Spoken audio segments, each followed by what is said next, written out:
comenzarán a recibir una guía de lo que será la conferencia número 1 esta mañana. Recuerden que no es un sermón, sino que es una conferencia, de manera que lo que tienen es como una guía en relación al tema abandonados al pecado sexual, que es el nombre de esta primera conferencia. Estamos agradecidos con el Señor por nuestros hermanos de las diferentes iglesias que nos visitan y que el Señor nos ayude esta mañana a atesorar todo el conocimiento que podamos obtener.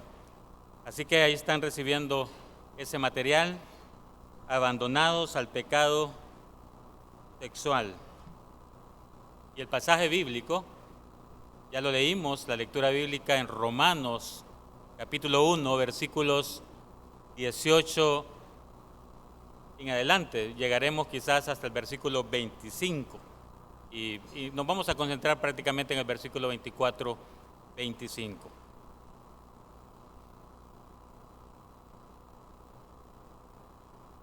La humanidad ha experimentado y ha pasado a lo largo de su historia por muchas revoluciones sexuales.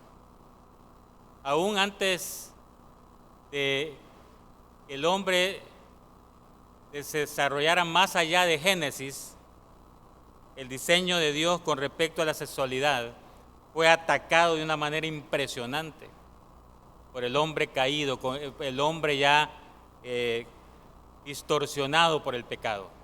Así que tienen un espacio, yo voy a ir mencionando algunos pecados que encontramos en el libro de Génesis, y si usted quiere escribir algunos de los que pueda captar. Por ejemplo, en el capítulo 4 de Génesis ya tenemos por primera vez la poligamia, es uno de los pecados que encontramos en Génesis.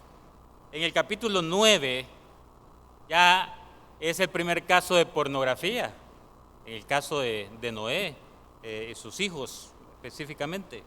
En el capítulo 16 ya tenemos el caso de adulterio, poligamia, pornografía, adulterio. En el capítulo 19, Sodoma y Gomorra, la homosexualidad. No es para nada un tema nuevo. En el capítulo 34, la fornicación y los matrimonios mixtos, toda la inmoralidad sexual, ya está reflejada allí en lo que ocurre en el capítulo 34 de Génesis. En el capítulo 38, el primer caso de incesto, en el sentido técnico y estricto de la palabra. En el capítulo 38 se menciona el primer caso de prostitución. Estamos hablando de Génesis. Y en el capítulo 39, en el caso de José y la mujer de Potifar, el primer caso de seducción. De manera que cuando hablamos de revolución sexual, no estamos refiriéndonos a nada nuevo. Y la Iglesia Bíblica de Jesucristo, como bien lo mencionaba el pastor Rafael, se enfrenta hoy en día a un desafío sin precedente, la colisión entre ella y una nueva ética sexual, un choque entre lo que es la revelación de Dios y la revolución sexual. ¿Y por qué es una revolución?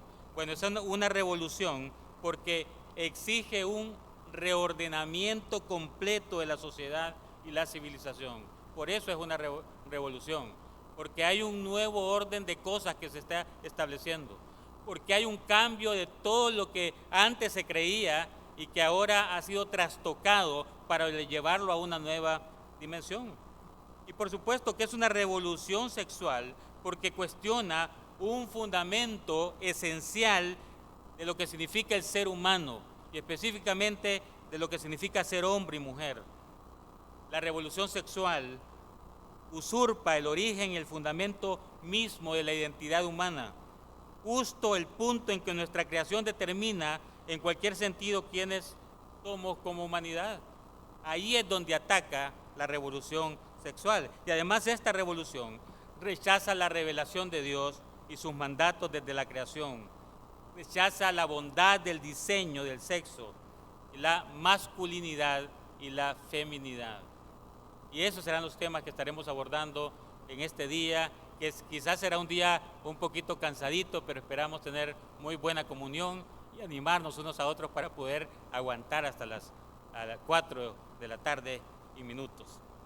Vivimos la época post-cristiana, Esta es la época post-cristiana, donde los valores bíblicos han perdido su influencia moral en la sociedad. Y el mismo individualismo radical de la sociedad moderna, que insiste en que cada individuo tiene el derecho de hacer cualquier cosa que sea de su preferencia personal. Cada individuo tiene el derecho de hacer cualquier cosa que quiera, que sea de su preferencia personal. Así que este individualismo ha creado nuevos derechos. El derecho a la libertad de cualquier cosa, de lo que a usted se le ocurra, de lo que usted quiera pensar, libertad para hacer lo que yo quiera hacer, el derecho al aborto, el derecho a la fertilización artificial, el derecho a la libertad a elegir la orientación sexual propia, los derechos de los niños en contra de los derechos de los padres, el derecho de iniciar terapia hormonal en los niños a una temprana edad para producir un cambio de sexo y aún, por supuesto, el derecho a un matrimonio homosexual, que por cierto esto quiso ser implantado como un derecho humano y al final en el centro de todo eso lo que está es el derecho autónomo del individuo a elegir libremente. Yo puedo elegir lo que yo quiera. Y esa es la base en la que se fundamenta toda esta revolución sexual de la cual estamos hablando hoy. En nuestra cultura parecería que los pecados imperdonables de esta era posmoderna, poscristiana, individualista, son juzgar algo como malo o bueno. Ese es uno de los grandes pecados. Usted no puede juzgar algo como malo o bueno. Deje que cada quien piense lo que quiera sobre lo que quiera. Usted no le diga si es bueno o malo. Cada quien puede decir esto es bueno o esto es malo y esa es su verdad. Y el otro pecado es el no llevar a cabo la realización de sus deseos. El no llevar a cabo la realización de sus deseos.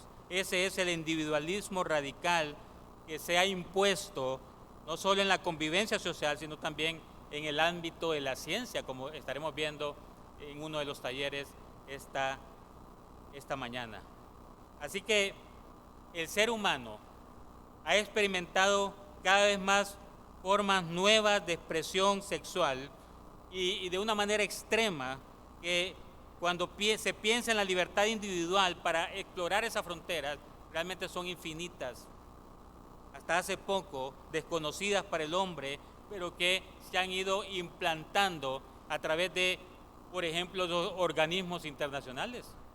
Las mismas Naciones Unidas, la misma Unión Europea han querido forzar, implantar de una manera realmente hasta violenta estas políticas de liberalismo sexual a través de sus programas y en ocasiones simplemente negando la ayuda a un país que no se sujete y no se vaya tras la corriente que ellos han implementado.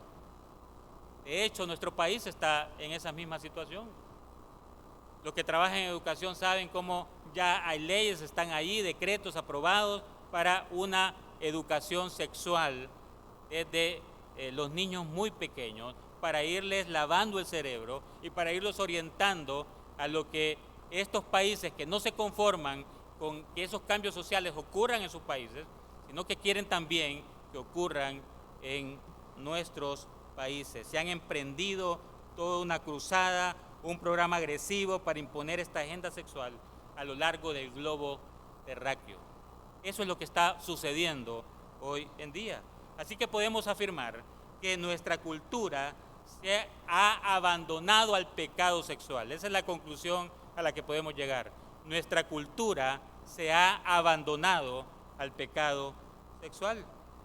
Ahora, la pregunta que debería venir a nuestra mente como hijos de Dios, como cristianos es, ¿por qué ha sucedido esto? ¿Por qué la cultura, por qué la sociedad se ha abandonado a el pecado sexual? Y si le pidiera a cada uno de ustedes que me diera una razón, pues posiblemente tendríamos 60, 80 razones diferentes. Podríamos llenar este templo, esta sala, con diferentes razones del por qué usted piensa, del por qué usted cree que la humanidad se ha abandonado al pecado sexual. Pero el Nuevo Testamento nos da una razón muy clara. Nuestra cultura se ha abandonado a la búsqueda del pecado sexual porque Dios nos ha abandonado. Y escuche bien esto, Dios nos ha abandonado. Y parece esto muy fuerte, pero eso es lo que nos enseña la palabra del Señor. Dios nos ha abandonado. Él está abandonando individuos. Él está abandonando naciones enteras. Y esa es parte de su juicio para la humanidad. ¿Y por qué Dios está abandonando naciones enteras, naciones completas? La respuesta está en Romanos capítulo 1. Y la respuesta que Romanos capítulo 1 nos da es que Dios nos ha abandonado a nuestro pecado sexual porque le hemos dado la espalda y nos hemos volcado al paganismo.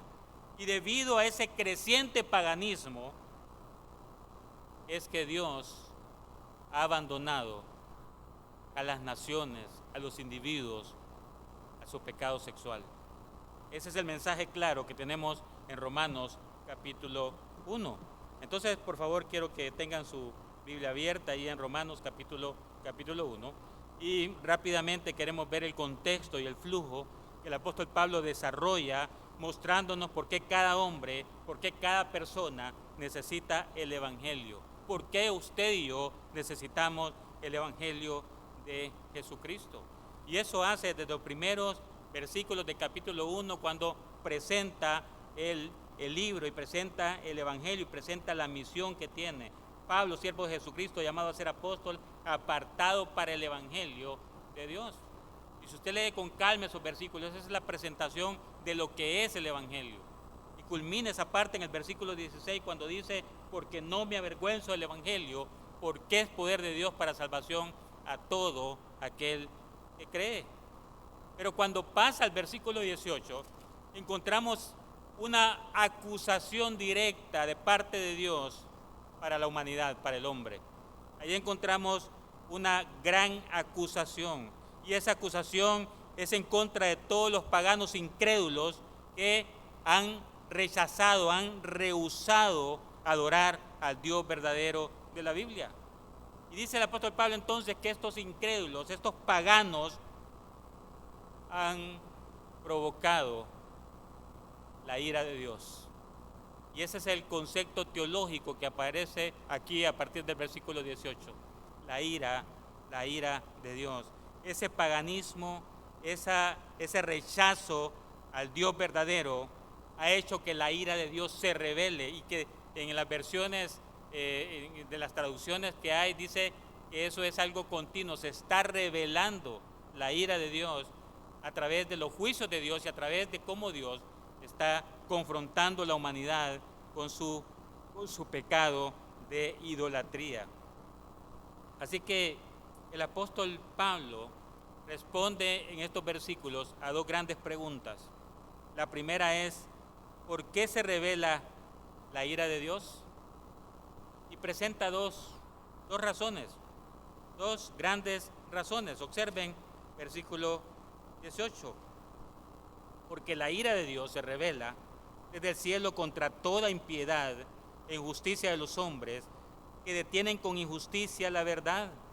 Porque lo que de Dios se conoce les es manifiesto, pues Dios se los manifestó. Porque las cosas invisibles de Él, su eterno poder y deidad, se hacen claramente visibles desde la creación del mundo, siendo entendidas por medio de las cosas hechas, de modo que no tienen excusa, pues habiendo conocido a Dios, no le glorificaron como a Dios, ni le dieron gracias, sino que se envanecieron en sus razonamientos, y su necio corazón fue entenebrecido. Observe la primera razón que el apóstol Pablo da aquí, es que la ira de Dios se revela debido a la rebelión voluntaria del hombre contra la ley de Dios. Debido a la rebelión voluntaria del hombre contra la ley de Dios. Estos son actos deliberados de pecado en contra de Dios. Y es algo que el hombre hace no ignorando, realmente conociendo. Y el segundo es que es debido a la ignorancia voluntaria. Es una ignorancia, pero no es una ignorancia por falta de conocimiento, es una ignorancia voluntaria. Así que la razón número 2 es debido a la ignorancia voluntaria del hombre, de la persona de Dios, a pesar de que Dios se ha revelado acerca de sí mismo en su creación. Lo que dice aquí el apóstol Pablo es que nadie tendrá excusa delante de Dios, que lo más invisible de Dios, sus atributos, su deidad, su eternidad, han sido reveladas a través de las cosas visibles, a través de su creación y a través de todo lo que podemos percibir de quién es ese Dios. Así que esas dos razones son las que presenta Pablo aquí en estos dos primeros versículos. Debido a la rebelión voluntaria del hombre contra la ley de Dios y debido a la ignorancia voluntaria del hombre a la persona de Dios, a pesar de que Dios se ha revelado acerca de sí mismo en la creación. Ahora, la segunda pregunta que el apóstol Pablo responde acerca de esta ira revelada comienza en el versículo 24 y continúa hasta el versículo 32. Y la pregunta es, ¿cómo se revela ahora la ira de Dios? ¿Cómo se revela ahora? ¿Cómo se revela en estos tiempos la ira de Dios? Ese es el gran tema teológico que encontramos aquí en esta parte del pasaje. Ahora, hay tres formas, por lo menos tres, en que la ira de Dios se manifiesta. Hay tres formas. La primera es que Dios siempre se opone firmemente al mal de todo tipo y en todos los grados. Escriba bien esto. Dios siempre se opone firmemente al mal de todo tipo y en todos los grados. Dios, hermanos, no puede de ninguna manera estar a favor de tolerar el pecado, independientemente qué tipo de pecado es o independientemente de cuán malo crea la humanidad o creamos nosotros que es. Dios no puede tolerar el pecado porque es un Dios santo. Así que Él se opone firmemente al mal de todo tipo y en todos los grados. En segundo lugar, Dios siempre está personalmente disgustado con los pecadores. Dios siempre está personalmente disgustado con los pecadores. Esto es una afrenta personal a su persona. Él no puede mirar el pecado favorablemente, Él no puede mirar el pecado de una manera tolerante. Su ira está con aquellos que se niegan a honrarlo de una manera deliberada. Está enojado con el que rechaza su control legítimo y soberano. Así que ese eslogan de que Dios odia al pecado pero ama al pecador es muy discutible, porque la ira de Dios se revela en contra de aquellos que practican pecados tan graves y tan abominables como los pecados de inmoralidad sexual. Y número 3, Dios está obligado a castigar a los pecadores a causa de sus pecados. Dios está obligado a castigar a los pecadores a causa de sus pecados. Bueno, pero ¿cómo es que Dios está obligado? Bueno, Él está obligado por su carácter, por su santidad, por su justicia, porque Él no se miente a sí mismo. Y porque Él es un Dios santo y porque Él es un Dios justo, Él no dejará nada impune. Y desde el Antiguo Testamento encontramos esa postura bíblica bien clara. Dice que Dios es un Dios de misericordia, es un Dios clemente, es un Dios que perdona, pero dice que no dejará sin castigo al culpable. Eso lo dice muy claramente. Y por supuesto, cuando entendemos la profundidad de esa afirmación teológica, bueno, ¿cómo es que Dios entonces nos ha perdonado a nosotros y cómo es que Dios ha extendido su mano y su amor y su misericordia hacia nosotros? Bueno, porque Jesucristo murió en la cruz del Calvario por nosotros y toda su justicia fue satisfecha en Jesucristo, pero de ninguna manera dejará por inocente al culpable. Entonces, en resumen, Dios se opone al mal. Él está disgustado con las personas que los cometen y Él es impulsado por su persona, por su carácter, por su esencia, a tratar con Él por su santidad y por su justicia. Así que esto es lo que queremos decir cuando hablamos de la ira de Dios. Ahora, la Biblia nos presenta diversas manifestaciones de la ira de Dios, pero la manifestación que el apóstol Pablo tiene en mente en este pasaje es a lo que le podríamos llamar la ira del abandono divino. la ira del abandono divino. Y ese es el nombre de la conferencia, abandonados al pecado sexual. Esta es la ira del abandono divino. Eso es lo que se está revelando contra los paganos hoy. Y habiendo entendido entonces ese concepto de la ira de Dios, permítanme presentarles lo que es esto de la ira del abandono divino. Para eso tenemos que ver la estructura en que está este pasaje, y es una estructura muy fácil de seguir, en los versículos 24 al 32, porque 3 veces en este párrafo el apóstol Pablo dice que Dios los entregó.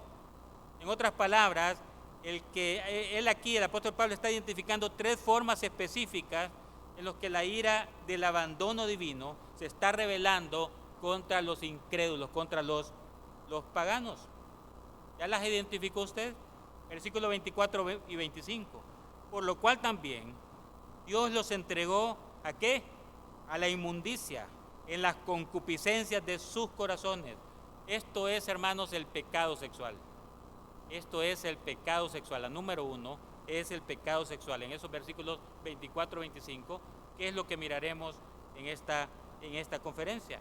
Pero en el versículo 26 y 27 vuelve a aparecer esta frase que Dios los entregó. Por esto Dios los entregó a pasiones vergonzosas. Aquí está hablando específicamente de la homosexualidad. La homosexualidad, este pecado abominable de la homosexualidad.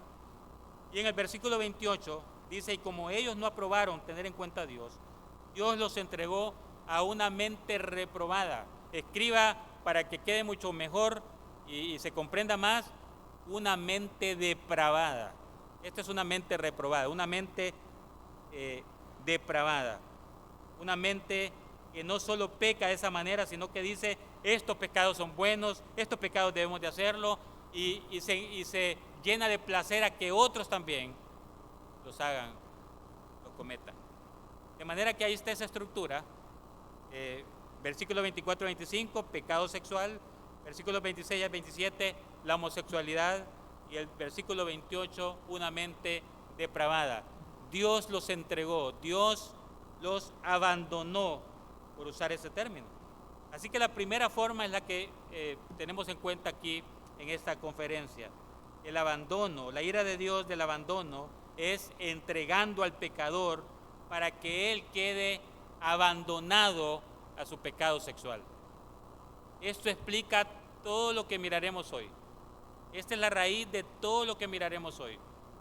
La pregunta, ¿cómo es que el hombre ha llegado a esta condición? ¿Cómo es que hay tanta depravación en la humanidad? ¿Cómo es que cosas que jamás hubiésemos pensado están ocurriendo hoy? Porque el hombre ha sido abandonado por Dios, su pecado sexual. Así que observemos el versículo 24 y 25, comenzando por el versículo 24.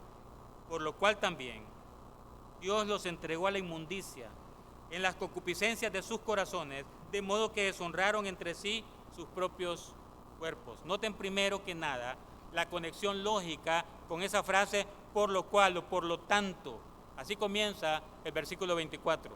Con esa frase el apóstol Pablo está llevando nuevamente a que entendamos esta ira de abandono divino cuando él da las razones en el versículo 21 al 23 del por qué esa ira de Dios. Específicamente la razón de la ira y de la ira del abandono divino está en el versículo 21.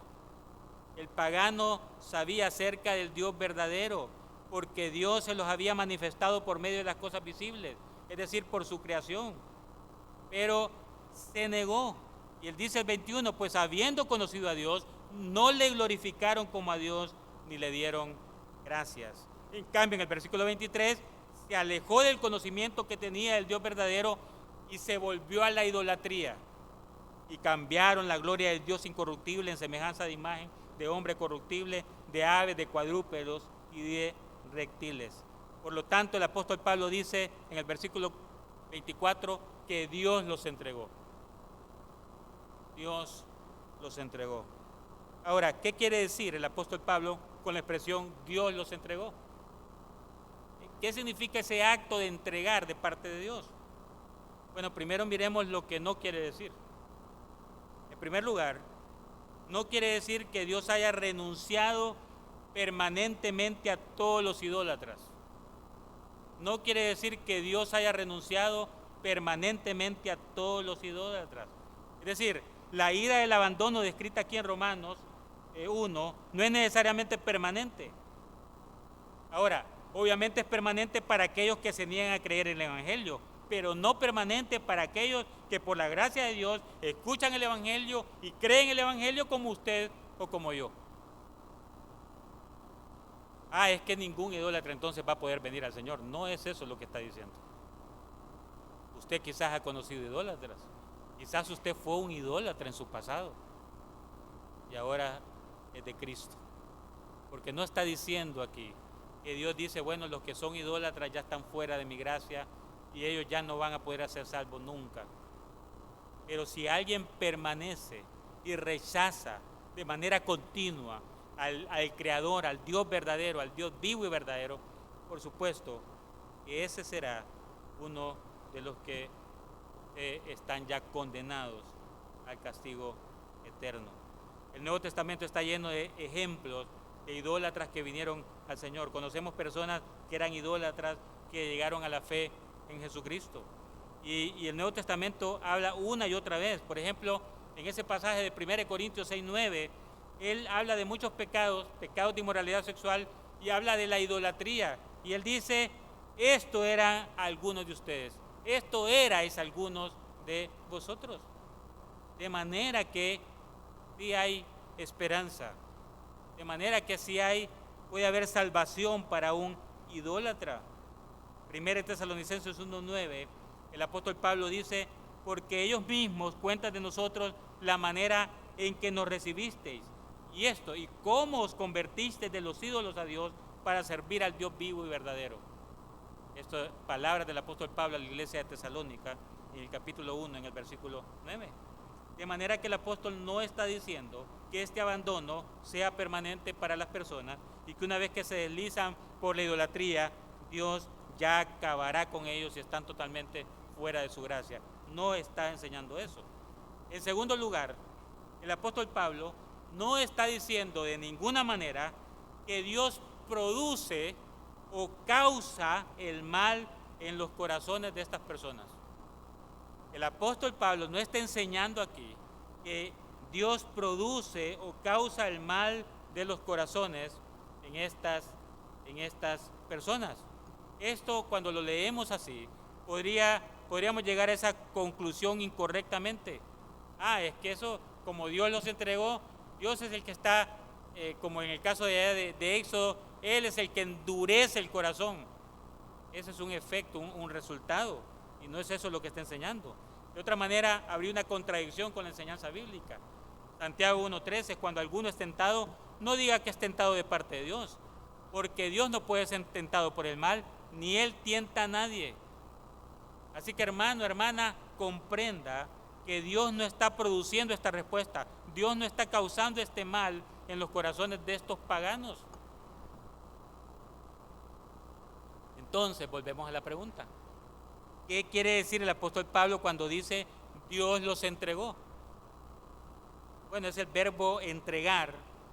En cierto contexto del Nuevo Testamento se usa con la idea de entregar a alguien a la custodia de la policía, de los tribunales o de las autoridades. Por ejemplo, cuando Judas entregó al Señor, ¿recuerdan esa expresión? Judas entregó al Señor Jesucristo a las autoridades cuando la apresaron allá en aquella noche antes de ser sacrificado. Esa es la palabra ahí. Judas lo entregó para que tomaran posesión de él las autoridades que querían crucificarlo, querían matarlo. Esa misma palabra también, o ese mismo verbo entregar, se utiliza para un ejército que se rinde a otro ejército. Por lo que al usar en este tipo de contexto, nos da un poco de claridad de lo que significa y lo que el apóstol Pablo quiere decir aquí. El apóstol Pablo quiere decir que Dios ha entregado a los paganos, a los incrédulos, bajo custodia, o incluso podríamos decir, los ha entregado en la prisión de su propio pecado sexual. Dios los ha entregado a la prisión de su propio pecado sexual, los entregó a sus deseos, los abandonó al pecado sexual que realmente ellos anhelaban. Dios les permite perseguir lo que deseaban en sus corazones. Déjenme ponerlo de una manera más técnica, teológica. Dios retira su gracia restrictiva y le permite a un hombre obtener lo que cree que quiere y desea, junto con las consecuencias que definitivamente no quiere. Repito, Dios retira su gracia restrictiva y le permite al hombre que vaya en pos, que persiga aquello que él quiere, pero que también vienen las consecuencias que no quiere. Dios, en su gracia restrictiva, nos libra de tantas cosas a nosotros, hermanos. Por eso estamos aquí esta mañana. El amor y la misericordia de Dios son grandes, maravillosos. Pero aquellos que se abandonan a su pecado sexual, que persisten en este tipo y este estilo de vida, Dios los entrega a la prisión de su propio pecado sexual, retira su gracia restrictiva para que ellos puedan ir en pos de sus propios anhelos, lo que verdaderamente hay en su corazón, y los condena a su propio pecado sexual. El Salmo 8:12 describe ese proceso. Salmo 8:12: los dejé, por tanto, dice el Señor, a la dureza de su corazón, caminaron en sus propios consejos. Salmo 8:12. El apóstol Pablo también lo describe en Hechos 14:16. En las edades pasadas, él ha dejado a toda la gente andar en sus propios caminos. Por ahí te quieres ir, pues vete. Es por ahí que te quieres ir, pues vete. Pero asume las consecuencias de tus decisiones. Eso es entregarlo, abandonarlos a su propio pecado. Douglas Monroe, un teólogo, dice: como un juez que entrega a un prisionero al castigo que el crimen le ha valido, Dios entrega al pecador al terrible ciclo del pecado cada vez mayor. Es decir, que ese pecado va en aumento, y en vez de salir, más bien como que se hunde, se sumerge más en su propio pecado. Observemos específicamente lo que dice el apóstol Pablo, que Dios los entregó en el versículo 24, por lo cual también Dios los entregó ¿a qué? A la inmundicia. En otras versiones dice a la impureza. Se refiere a todo aquel acto de inmoralidad que es sucio. Este término se usa casi exclusivamente en el Nuevo Testamento referente al pecado sexual, inmundicia, impureza. Ahora, aquí vale la pena hacer un paréntesis. No es que está diciendo que la práctica sexual o la sexualidad sea impura o sea sucia, porque tampoco eso es lo que está enseñando. En realidad, eso a lo largo de la historia de la iglesia, algunos cristianos han malinterpretado estas referencias y también han malinterpretado que cuando utiliza esos términos, inmundicia, impureza, los está utilizando de manera literalmente sucio, como eran ciertos protocolos en el Antiguo Testamento, protocolos de higiene y que se siguen practicando hoy. Pero las Escrituras no enseñan que la relación sexual, específicamente dentro del matrimonio, sea sucia o sea asquerosa, por decirlo de esa manera. De hecho, exactamente lo contrario es lo cierto. Ustedes recuerdan, el escritor de Hebreos, en Hebreos capítulo 13, versículo 4, dice: honroso sea en todos el matrimonio, porque el matrimonio es algo honorable, la cama nupcial inmaculada que se mantiene pura, sin contaminación, es algo que le trae honra a Dios. Pero dice: honroso sea en todos el matrimonio y el lecho sin mancilla. Es decir, que esa cama matrimonial, que ese lecho matrimonial no esté contaminado, no sea llenado de inmundicia por una relación de inmoralidad sexual. Y el escritor de Hebreos continúa diciendo: pero a los fornicarios y a los adúlteros los juzgará Dios. Eso es inmoralidad sexual. Cantar de los Cantares, la canción de Salomón, es un gran ejemplo de la perspectiva de Dios, que dice que el amor conyugal es una celebración, y eso es el gran enfoque de la belleza de la relación sexual dentro del matrimonio. Así que no malinterpretemos estas referencias. Toda relación sexual es impura o es inmunda. Lo que el apóstol Pablo dice aquí es que Dios abandona al pagano, al incrédulo, a lo que es sexualmente sucio. Ahora, ¿qué incluye eso? No quiero ser gráfico con esto, hermanos, por supuesto, pero quiero ser tan directo como lo es el Nuevo Testamento. Así que vayan conmigo a Efesios capítulo 5. Efesios capítulo 5. Y ahí les aparece un cuadrito, porque aquí el apóstol Pablo dice exactamente lo que quiere decir y nos da varias categorías de pecado sexual. Nos da varias categorías de pecado sexual. Observe cómo comienza en el versículo 3. Pero fornicación y toda inmundicia o avaricia, ni aun se nombre entre vosotros como conviene a santos, ni palabras deshonestas, ni necedades, ni truhanerías que no convienen, sino antes bien acciones de gracias. Porque sabéis esto, que ningún fornicario o inmundo o avaro que es idólatra tiene herencia en el reino de Cristo y de Dios. Observe entonces cómo comienza él a mencionar estos pecados sexuales. Y la primera categoría que él menciona aquí son los pecados sexuales de acción.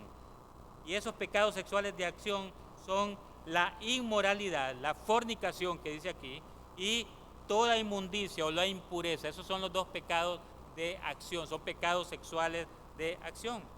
¿Qué es la inmoralidad? ¿Qué significa esto? Es toda relación sexual ilícita con otra entidad.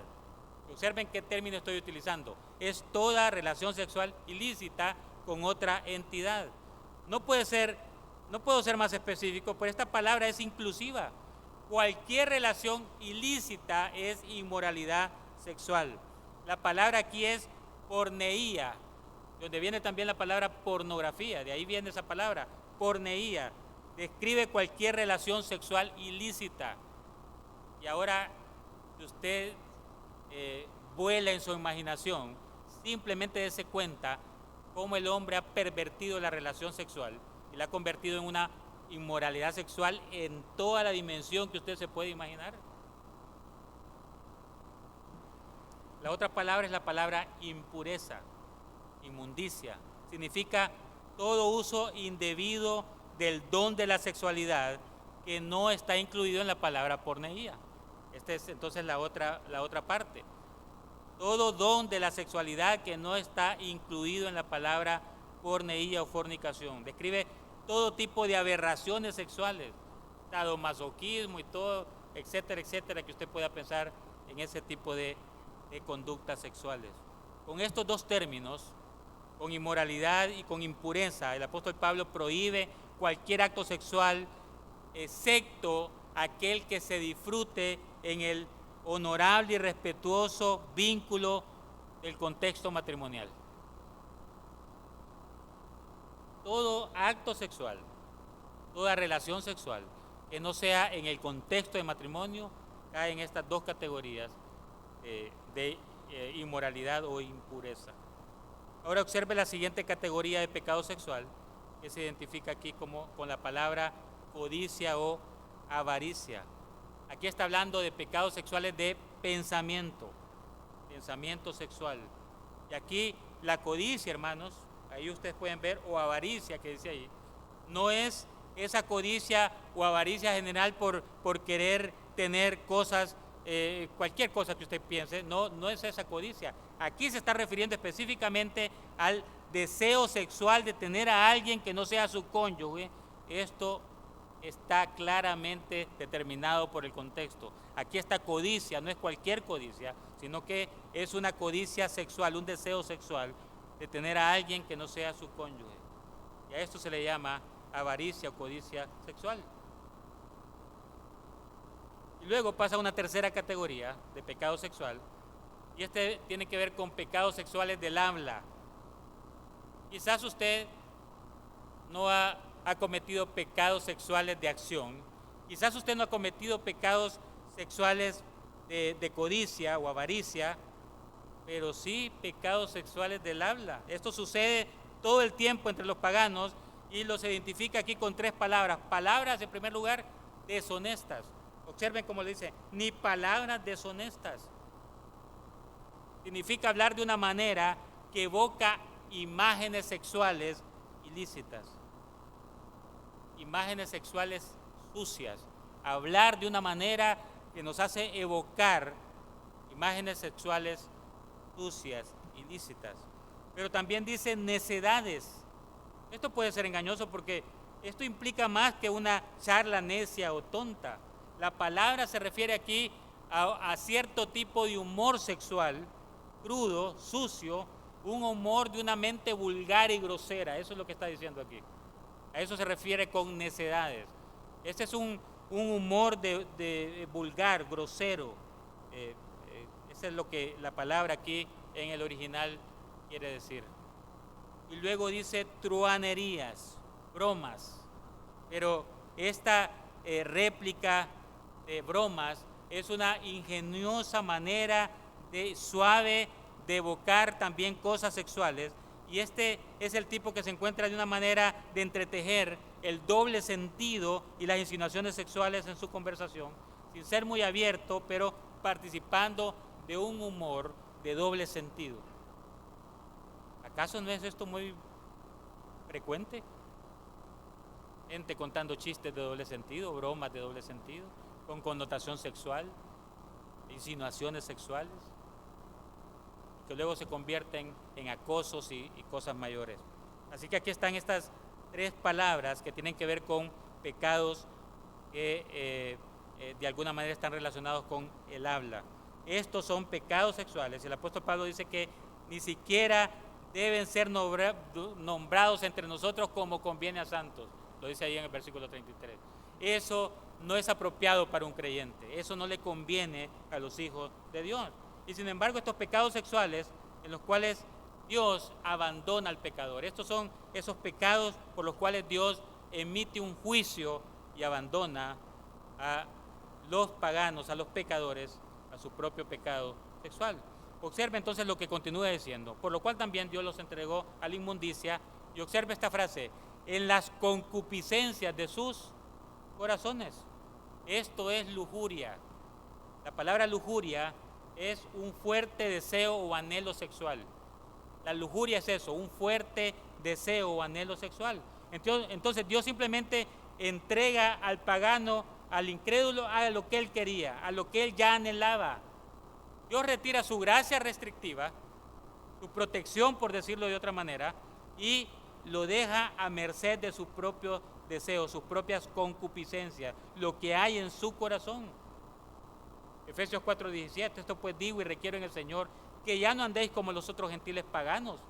Y luego continúa describiendo cómo viven los paganos, y mire lo que dice el 4:19 de Efesios, los cuales después que perdieron toda sensibilidad, se entregaron a lascivias para cometer con avidez toda clase de impureza. La palabra lascivia también está relacionado con sensualidad, y esa palabra se refiere a la indulgencia sin restricciones y sin vergüenza en el pecado sexual. Hermanos, eso es lo que estamos viendo hoy. La gente no tiene vergüenza, no hay restricciones, no hay nada que esté fuera de la libertad del hombre para hacer lo que quiera con su cuerpo y cometer toda clase de impurezas o inmoralidad sexual. Así que si bien es cierto que Dios abandona a los paganos al pecado sexual en Romanos 1, pero solamente porque se han abandonado a sí mismos a su pecado, entonces Dios emite un castigo judicial en el que los abandona para que sigan los deseos de su propio corazón, su lujuria.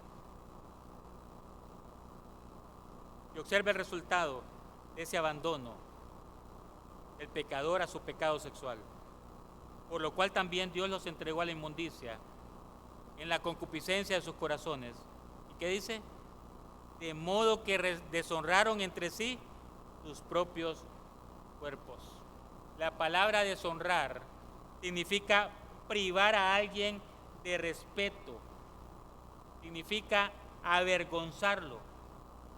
Esto es una declaración increíble de Dios. Y quiero que realmente piensen esto y deje que esto penetre su mente esta mañana.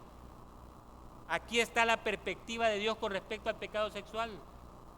Participar en una relación sexual, ya sea antes del matrimonio o fuera del matrimonio, es deshonrar su propio cuerpo, es avergonzar su propio cuerpo. Esto es lo más bajo a la que el hombre llega abandonado a su pecado sexual. Deshonrar su propio cuerpo, avergonzar su propio cuerpo.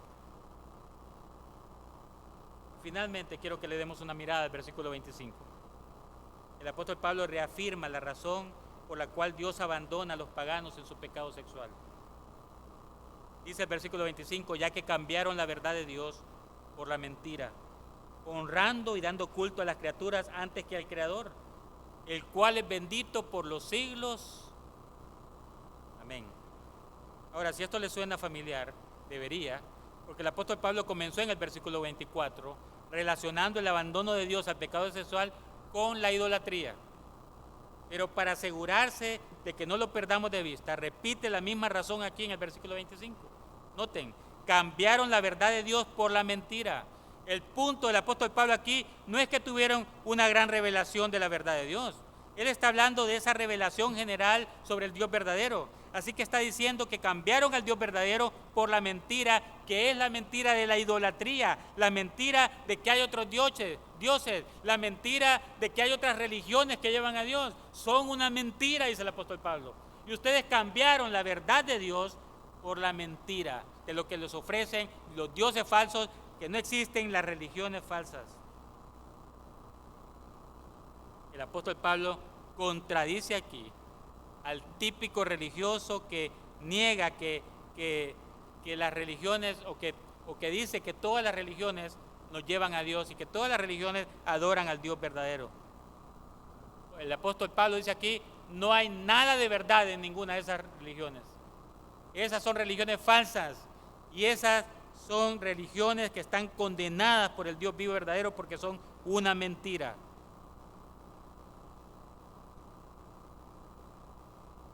El apóstol Pablo dice que estas religiones paganas no tienen nada de parcial de bueno, así que no se engañe usted. No, mire que ellos no creen en lo mismo de nosotros, pero ellos sí adoran a Dios, fíjense. Tenga cuidado. Estas religiones paganas no tienen nada de verdad. Estas son una mentira total, dice el apóstol Pablo. Y continúa diciendo en el versículo 25, honrando y dando culto a las criaturas antes que al Creador. En otras palabras, adorando y sirviendo. No solamente creen, sino que adoran y sirven a estos dioses falsos antes que al Creador.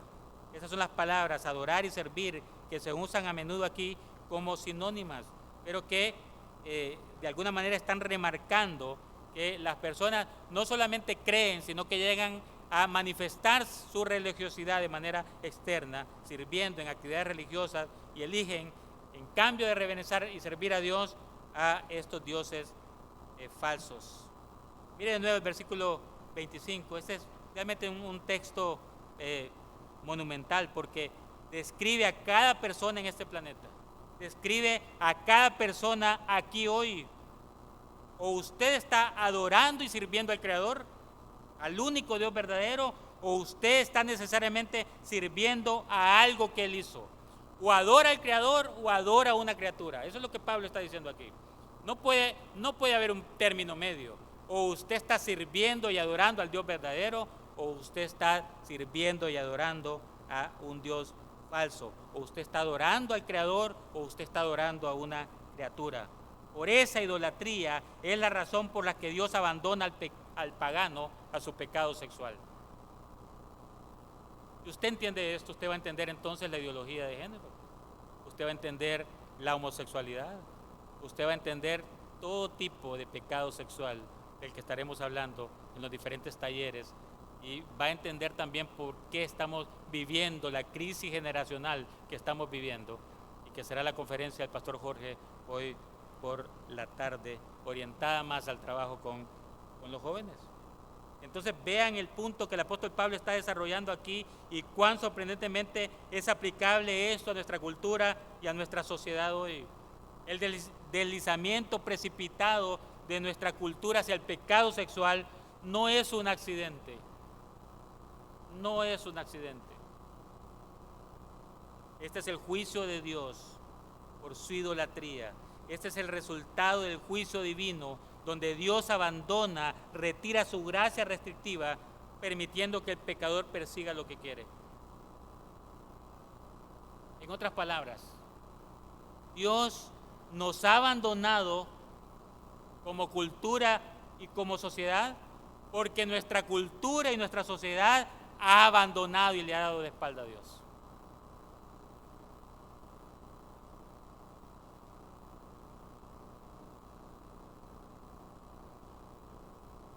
Ahora, cuando el apóstol Pablo simplemente menciona al Dios verdadero,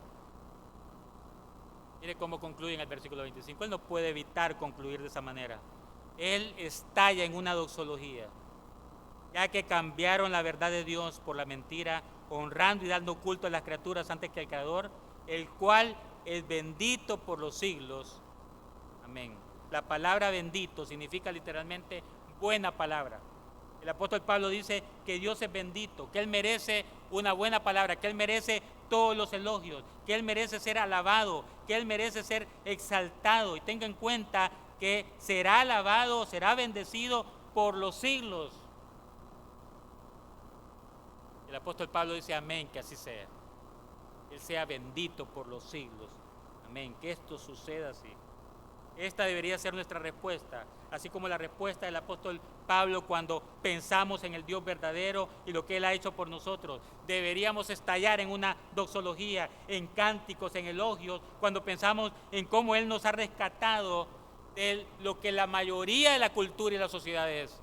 Y Él nos ha salvado, Él nos ha, por su gracia, nos ha rescatado de esta generación perversa y maligna. Para el apóstol Pablo es impensable que haya personas que se nieguen a honrar y bendecir a su Creador. Así que Él simplemente lo hace. Él sea bendito por los siglos. Y para terminar, hay una pregunta importante que debemos responder aquí en estos versículos 24 a 25. Es una pregunta clave. ¿Por qué elegiría Dios este castigo? Porque ante la idolatría del hombre, Dios elige castigarlos abandonándolos a su pecado sexual. ¿Qué conexión hay entre la idolatría y que Dios entregue a los paganos a su pecado sexual? Bueno, hay dos versículos que nos ayudan a hacer esta conexión. Busque Colosenses 3, 5 y 6. Colosenses 3, 5 y 6.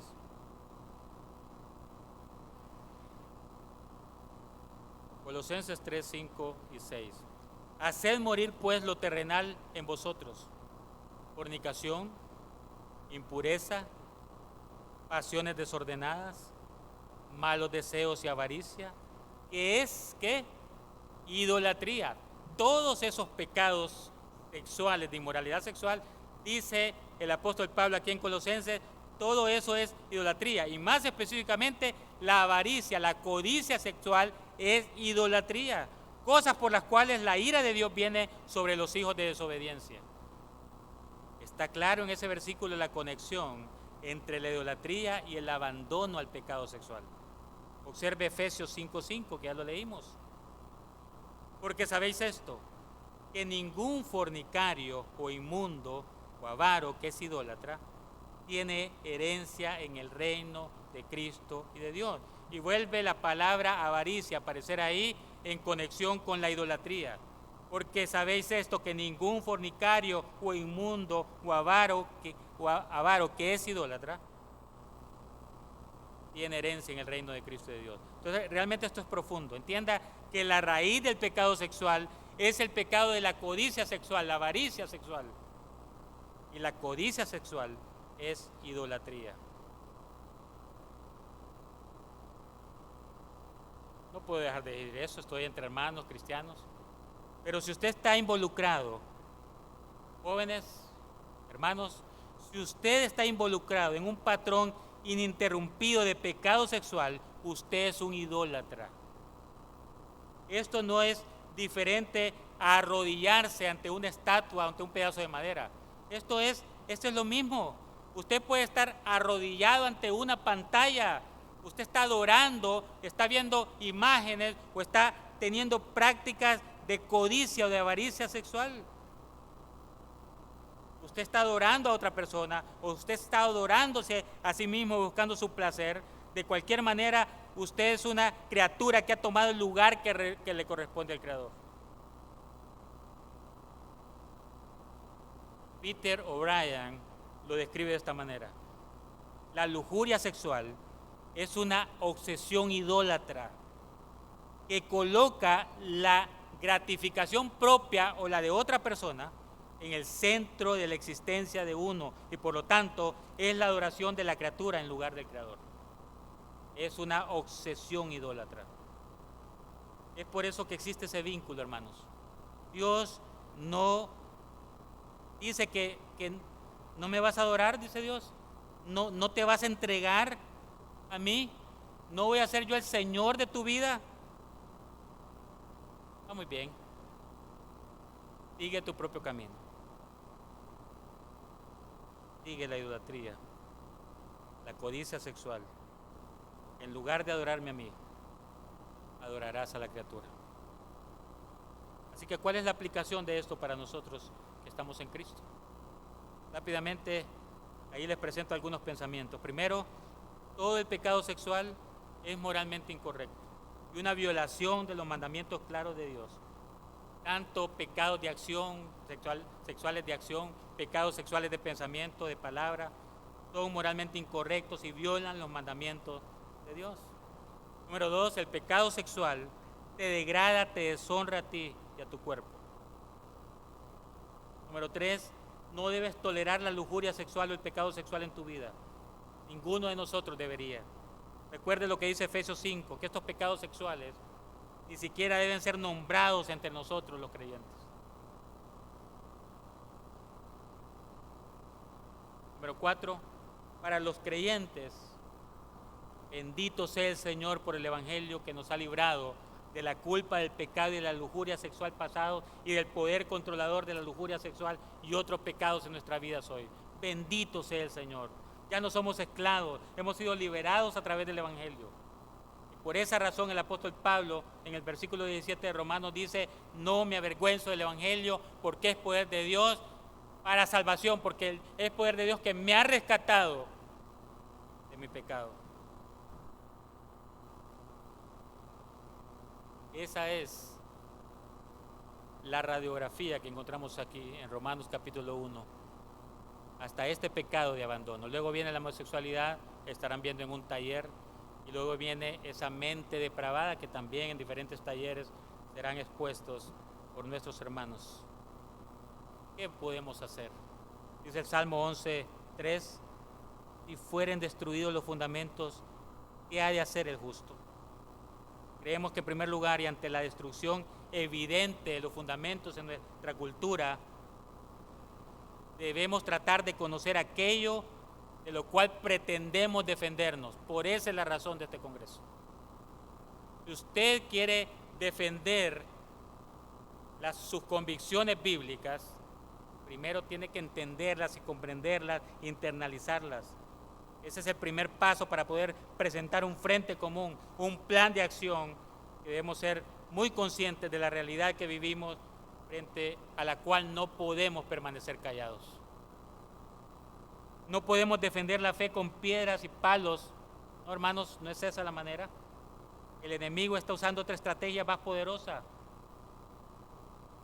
Si queremos defender la fe, tenemos que dar la talla con valentía y decisión y conociendo su palabra, pues la lucha es real. Es importante proponer un acercamiento a las bases teológicas del matrimonio, de la familia, porque la familia es uno de los objetivos prioritarios que el enemigo pretende destruir. Frente a la ideología de género nos toca conocer más para evitar, y frente a la teología de la familia se impone la necesidad urgente de conocer ese diseño bíblico de la familia. Así que sin querer ser alarmistas, pero con una alta conciencia de responsabilidad, esa conciencia tiene que ser despertada en nosotros para no obviar la realidad ante la cual no podemos permanecer pasivos. La invisibilidad del pueblo cristiano debe llegar a su fin. Hay que posicionarse.